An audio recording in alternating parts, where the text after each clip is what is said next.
बाळा रडू नकोस. तुला जे हवंय ते लवकरच मिळणार आहे. मला माझी आई हवी, मिळेल का? मी इथे करतायत काय आणि आत गेलेत कसे? खिडकी उघडी ठेवली होतीस का रे तू? अरे घरात शिरायला खिडकी कशाला उघडी हवी आहे? अरे हे कुलूप किल्ल्या वगैरे सगळं तुम्हाला लागतं, आम्हाला याची गरज नाही. अरे मनात आलं तर मी कधीही आणि कुठेही जाऊ शकतो,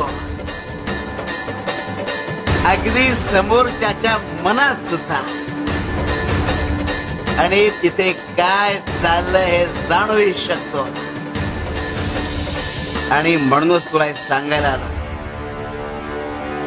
तू जे करतोयस ते चुकीचं करतोयस.